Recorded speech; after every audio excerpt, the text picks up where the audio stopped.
बहुत हो गई हमदर्दी। मंत्री साहब, ये भाषण बंद कर दीजिए। कुछ ही दिनों के बाद आप ही के डिपार्टमेंट के लोग जब इनका घर खाली करवाने जाएंगे ना, तब मैं पूछूंगा आपको हमदर्दी के बारे में। Bagle, control yourself. जब तक हमारे डिपार्टमेंट के गद्दार और खादी के कपड़े के पीछे छिपे हुए दरिंदे जिंदा रहेंगे ना, ये चिताएं ऐसी ही जलती रहेगी, एक के बाद एक। कुछ चंद सिक्के मिलेंगे भाभी को सरकार की तरफ से भविष्य के लिए। Bagle, stop it. बोलने दो इसे।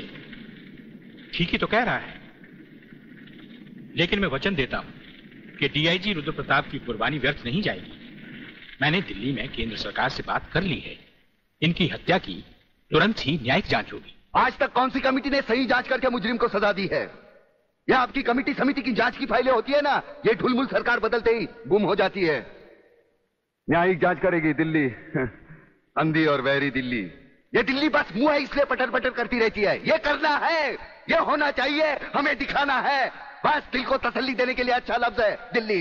इंस्पेक्टर वागले, मैं तुम्हें सस्पेंड करता हूं। बस सस्पेंड होते होते मैं थक गया हूं। निकाल दो मुझे नौकरी से। सच्चे पुलिस की या तो मौत होती है या तो सस्पेंड किया जाता है। इस वर्दी ने मेरे हाथ काटे, वरना एक एक गले चीर देता मैं।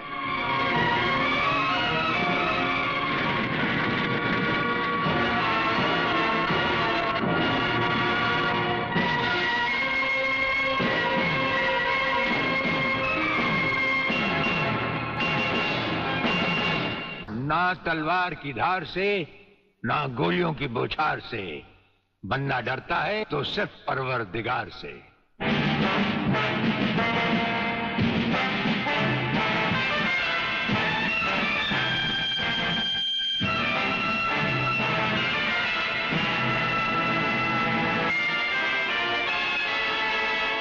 ब्रिगेडियर सूर्यदेव सिंह? अच्छा, तो यही है तुम्हारा ब्रिगेडियर सूर्यदेव सिंह। ढूंढ डालो इसे। खबरदार, कोई हिलेगा नहीं। हमारे कमांडोज ने तुम्हारे सब साथियों को घेर रखा है। स्वामी जी, जरा अपने पीछे भी नजर डालो। ये कमांडो बड़ा खतरनाक है। तुम्हारा बाप है, पत्ता हिलने से पहले ही पेड़ काट डालता है। तुम्हारी भलाई अब इसी में है कि बिना हिले जुले खामोश खड़े रहो।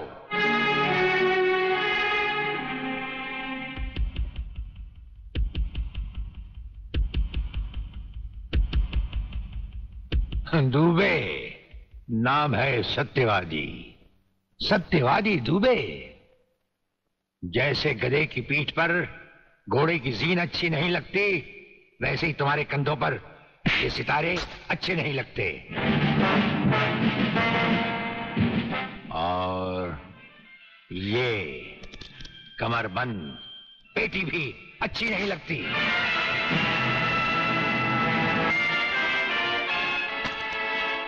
अब वो कसम याद करो जो तुमने खाई थी ये वर्दी पहनने से पहले। हम कसम खाते हैं कि हम पूरी ईमानदारी और वफादारी से देश और कानून की रक्षा करेंगे।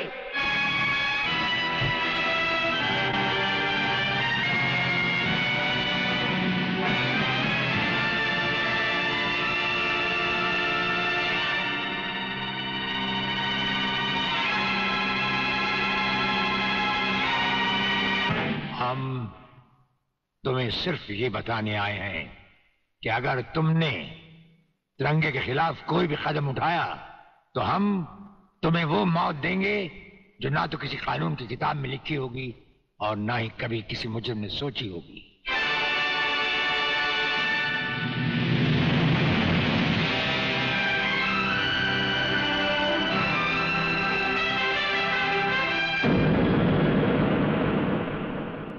योर ऑनर, मैं इंस्पेक्टर वागले इस केस की छानबीन मैं कर रहा हूं। अदालत से इस केस के बारे में कुछ कहने की इजाजत चाहता हूं। इजाजत है। Thank you sir.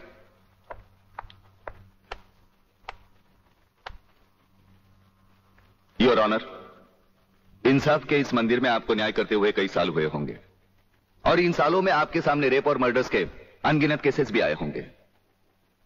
क्या उन अनगिनत केसों में आपके सामने कोई ऐसा केस आया है जहां कत्ल और बलात्कार करने वाले ने जिसके ऊपर बलात्कार किया है उसे खुद अस्पताल पहुंचाया हो। ये तो अभी तक सुना नहीं कभी। सही कह रहा है ये कुछ ना कुछ गड़बड़ जरूर है। बहुत बड़ी ऑर्डर ऑर्डर। इंस्पेक्टर वागले, मुझसे सवाल करने की बजाय आप इस केस में रोशनी डालिए। वही कोशिश कर रहा हूं सर। अदालत सरकारी वकील की जिन दलीलों को मद्देनजर रखते हुए इन लड़कों की जमानत नामंजूर कर रही है, मैं उन्हीं दलीलों के बारे में कुछ कहने की इजाजत चाहूंगा। इजाजत है। सरकारी वकील का कहना यह है कि अनीता चौधरी की लाश के पास संजय चौहान का पर्स मिला। हो सकता है बेहोश राधा टंडेल को उठाते वक्त वो पर्स वहां गिर गया हो। अब इनका कहना यह है कि राधा टंडेल ने इन लड़कों के खिलाफ बयान दिया है। यह भी तो हो सकता है कि वो बयान उसने किसी के दबाव में आकर दिया हो। जिस डॉक्टर ने बलात्कार की रिपोर्ट बनाई वो भी खरीदा गया हो। आपकी इन दलीलों से अदालत अपना फैसला नहीं बदल सकती। यह फैसला आप जबरदस्ती इन पर लाद रहे हो। इंस्पेक्टर वागले, अगर मैं चाहूं तो अदालत की तौहीन के जुर्म में मैं तुम्हें अभी टर्मिनेट कर सकता हूं। कोई परवाह नहीं है मुझे इस बात की। मेरा तो विश्वास उठ गया है इस कानून से। कौन सा कानून, कैसा कानून? यह कानून तो चंद मुजरिमों की रखेल बन बैठा है। इसलिए लोग अदालत का दरवाजा खटखटाने के बजाय गुंडों की चौखट चूमते हैं। Take him out of the court. अगर जिंदगी में किसी से रिश्वत ना ली हो तो ही मुझे हाथ लगाना।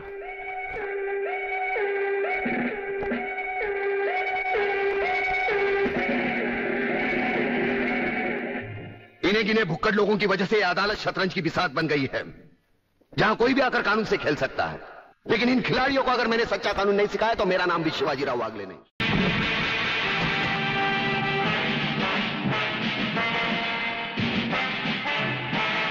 कुछ ही देर पहले तुम जेल की कोठरी में बंद थे, फिर वहां से निकले कैसे?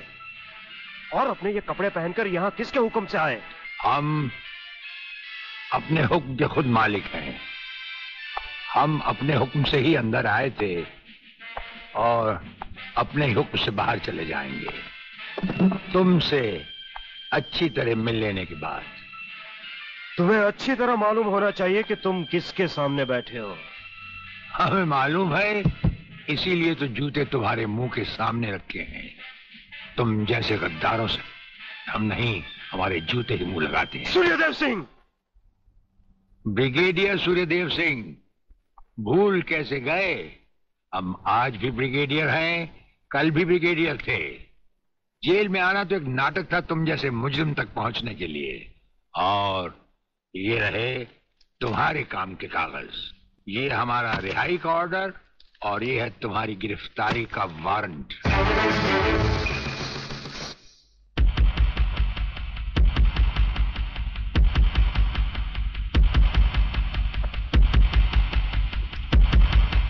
याद करो वो दिन जब तुमने ये वर्दी पहनने से पहले एक कसम खाई थी। याद करो। हम कसम खाते हैं कि हम पूरी ईमानदारी और वफादारी से देश और कानून की रक्षा करेंगे।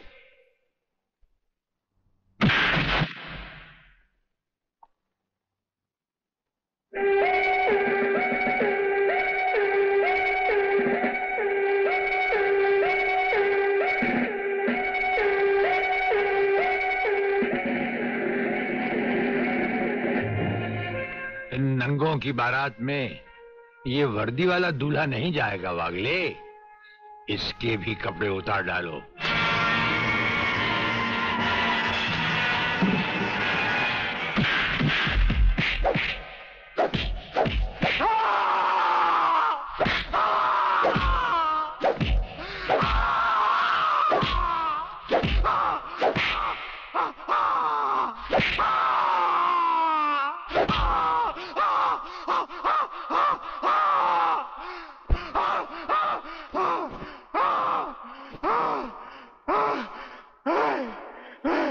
सच कह रहा हूं, मैं बेकसूर हूं। प्रलय नाथ के बारे में मैं कुछ नहीं जानता। बेहोश होने से पहले 3 बार, होश में आने के बाद 3 बार तेरा इसी तरह इलाज करता रहूंगा। यही 1500 की नौकरी करने वाला एक दिन तुझे 150 का कफन पहनाएगा प्रलयनाथ। आज से तू उल्टी गिनती गिनना शुरू कर दे। जिस दिन भी मुझे तेरे खिलाफ एक भी सबूत मिला ना, तुझे ऐसी मौत मारूंगा कि तेरी पापी आत्मा अगले 7 जन्म तक किसी दूसरे शरीर में घुसने के पहले कांप उठेगी। अबे चुप! एक लफ्ज भी आगे बोला तो भून के रख दूंगा। तू मारेगा मुझे? है? चल चला, अब क्या सोच रहा है? चला गोली। अपनी मां का दूध पिया है तो चला गोली। इस बदन को छूने के लिए शेर का कलेजा चाहिए। तेरे जैसा बुज़दिल और नामर्द मुझ पे क्या गोली चलाएगा? चला।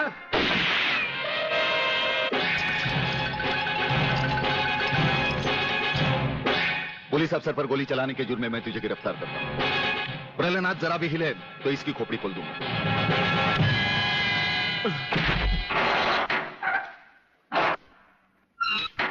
अगले मेरा बाप तुझे छोड़ेगा नहीं।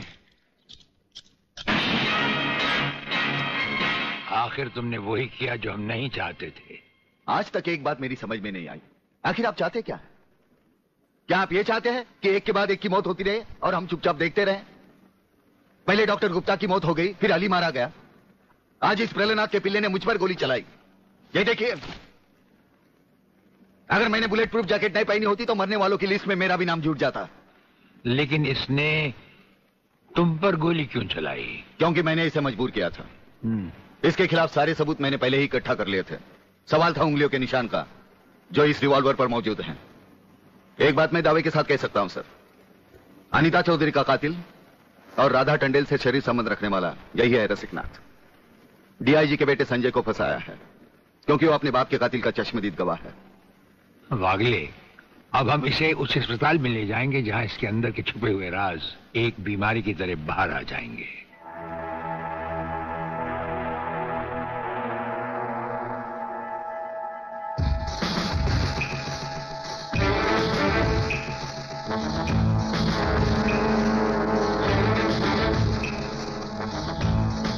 जो दुश्मन यहां बांधा गया, समझो उसकी अर्थी उठ गई। हमारा ये हथियार आग उगलता है। जो कुछ हमने पूछा, अगर उसका जवाब तुमने सच सच नहीं दिया तो ये हथियार तुम्हें जला डालेगा।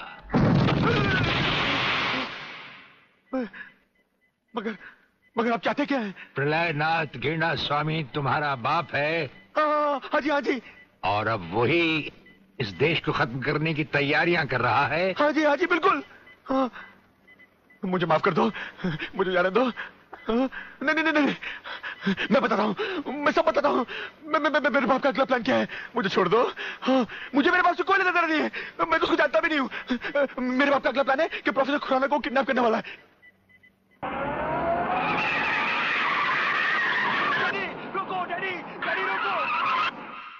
डैडी, ये बहुत खतरनाक लोग हैं, मुझे बचा लो डैडी, जल्दी जल्दी जल्दी।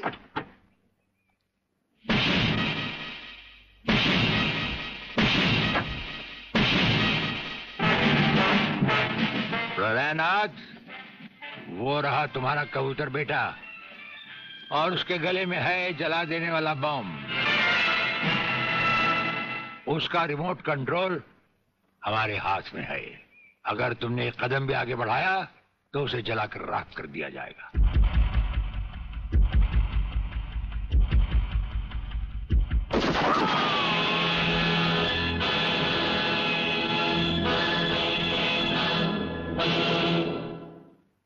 काफी हो गया, ये तमाशा बंद करो प्रलयनाथ। हाँ डैडी, आप वो ही करिए जो ये कहते हैं, वरना ये लोग बहुत खतरनाक लोग हैं, मुझे मार डालेंगे। क्या चाहते हो तुम? क्या मजेदार सवाल किया है तुमने, समझे नहीं। प्रोफेसर खुराना को वापस करो और अपने इस कबूतर बेटे को यहां से लेकर रफू चक्कर हो जाओ।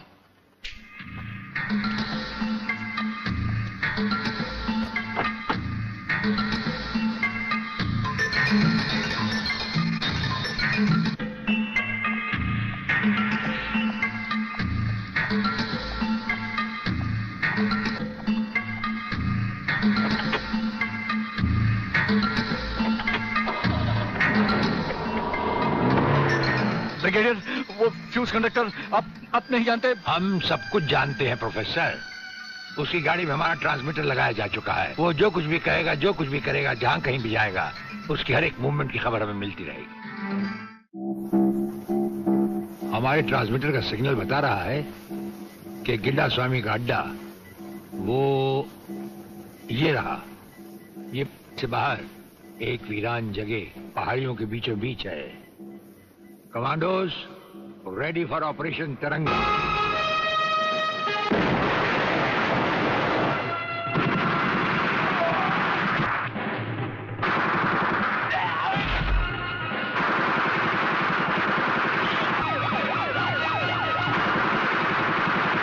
Underground guards ready for attack.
अपने भड़वों से कह दो कि हथियार फेंक दे। जरा भी हरकत की तो चिथड़े उड़ा दूंगा। हथियार फेंक दो।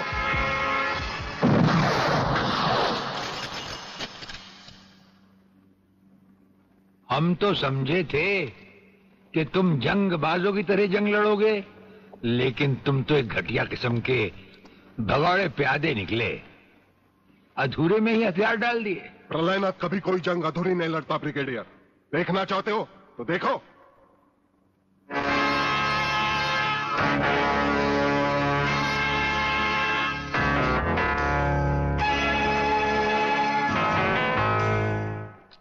देखा वागले, अब हथियार नीचे डालने की बारी तुम्हारी है। डाल दो हथियार।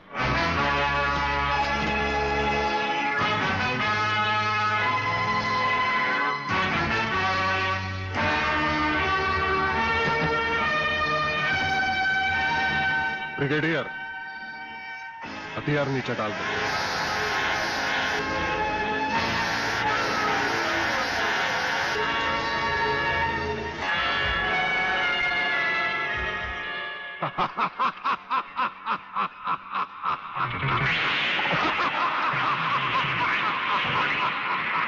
बागले साहब, यही है मेरे पिताजी का कातिल। इसीने मेरे पिताजी का खून किया। यही है कातिल। बागले साहब, मत छोड़ना इसे। हाँ, मैं हूं तेरे पिता का कातिल, और आज तुम सबका कत्ल भी मेरे हाथों से ही होगा। वागले, तुम्हारी गर्मी को ठंडा करने का सामान भी मैं साथ लाया हूं। वो देखो।